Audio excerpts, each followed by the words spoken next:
आकाराने छोटे आणि चालता फिरता चटकन तोंडात टाकता येणारे शंकरपाळी कशी बनवायची हे आज आपण पाहणार आहोत। पण त्याआधी चॅनलला सबस्क्राइब करा आणि बेल आयकॉनवरती प्रेस करा।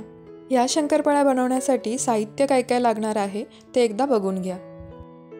सर्वप्रथम एका बाउलमध्ये आपण 3 कप मैदा घेणार आहोत।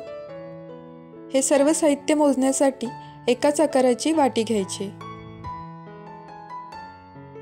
आता पिठामध्ये अर्धा छोटा चमचा मीठ घातलेला आहे आणि 1 मोठा चमचा वेलची पूड घातलेली आहे।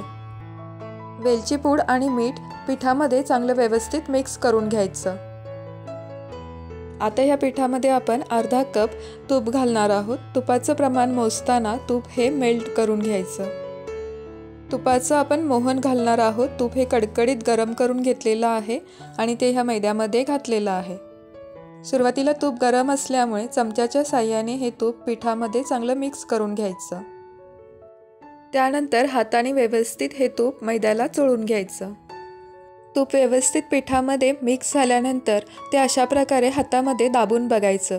जर असा गोळा तयार झाला तर पिठामध्ये तुपाचं प्रमाण हे योग्य आहे असं समजायचं। आता मी एका पातेल्यामध्ये अर्धी वाटी साखर घातलेली आहे आणि अर्धी वाटी पाणी घातलेलं आहे। तुम्ही पाण्याच्या ऐवजी दुधाचा देखील वापर करू शकता। साखर आपल्याला पाण्यामध्ये फक्त वितळून घ्यायची आहे। साखरेचं प्रमाण हे तुम्ही तुमच्या आवडीनुसार थोडं कमी जास्त करू शकता। आता साखर विरघळलेली आहे। गॅस लगेच बंद करायचा। साखर आणि पाण्याचं हे मिश्रण थंड झाल्यानंतर ते मगाशी तयार केलेल्या मैद्याच्या मिश्रणामध्ये थोडं थोडं टाकत पीठ चांगलं मळून घ्यायचं। शंकरपाळीसाठी हे पीठ अगदी घट्ट मळून घ्यायचं आहे। 3 वाटी मैद्यासाठी साखर आणि पाण्याचं हे मिश्रणाचं प्रमाण अगदी परफेक्ट आहे। तरी सुद्धा जर तुम्हाला थोडं पीठ घट्ट वाटत असेल तर त्यामध्ये तुम्ही 2 चमचे पाणी घालू शकता। अशा प्रकारे अगदी घट्टसर असा या पिठाचा गोळा बनवून तयार झालेला आहे। आता हे पीठ झाकून आपण 15 मिनिटं साईडला ठेवून देऊया। 15 मिनिटांनंतर हे पीठ पुन्हा एकदा थोडंसं मळून घ्यायचं।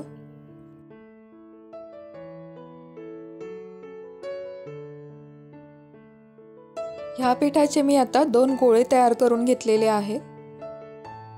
ह्या पिठाच्या गोळ्याची आता आपण एक पोळी लाटून घेणार आहोत।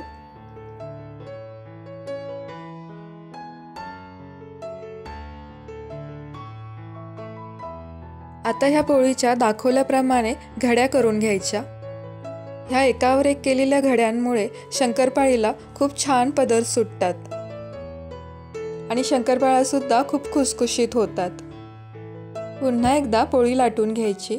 मगाशी दाखवल्याप्रमाणे अजून 2 वेळा घड्या पाडून त्याचे पुन्हा एकदा पोळी लाटून घ्यायची आहे।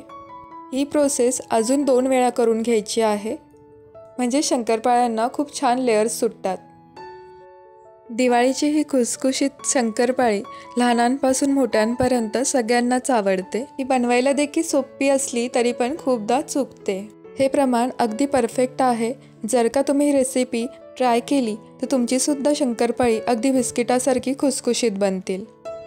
अशा प्रकारे पोळी लाटून झालेली आहे। आता तिला आपण चौकोनी आकार देऊया।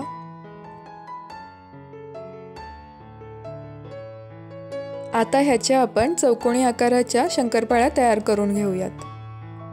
जर तुम्हाला डायमंड आकाराच्या शंकरपाळ्या आवडत असतील तर त्या प्रकारे सुद्धा तुम्ही कट करून घेऊ शकता।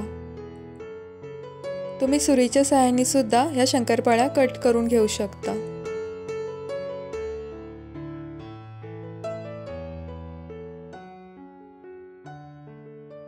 हे बघा, अशा पद्धतीने आपल्या शंकरपाळ्या आता कट करून झालेल्या आहेत। ह्या पद्धतीने तुम्ही सर्व शंकरपाळ्या बनवून घेऊन नंतर त्या एकत्र तळू शकता। आता ह्या शंकरपाळ्या आपण तळून घेणार आहोत।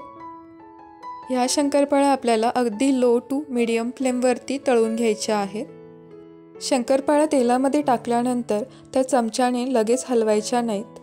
तेलावरची बुडबुडे कमी झाले आणि शंकरपाळ्या थोड्या कडक लागल्या की त्या चमच्याच्या साहाय्याने हलवू शकता। ह्या शंकरपाळ्या अगदी हलक्या हाताने हलवून घ्यायच्या आहेत, नाहीतर त्या मोडू शकतात। तुम्ही बघू शकता शंकरपाळ्याला किती छान असे लेयर्स सुटलेले आहेत आणि फुलले देखील आहेत। असा सोनेरी रंग आला की आपण लगेच ते तेलामधनं बाहेर काढून घ्यायचे आहेत। शंकरपाळ्यांची पहिली बॅच आता तळून झालेली आहे। उरलेल्या सगळ्या शंकरपाळ्या मी आता अशाच तळून घेणार आहे। तुम्ही इथे बघू शकता शंकरपाळ्यांना किती छान लेयर सुटलेले आहेत ते।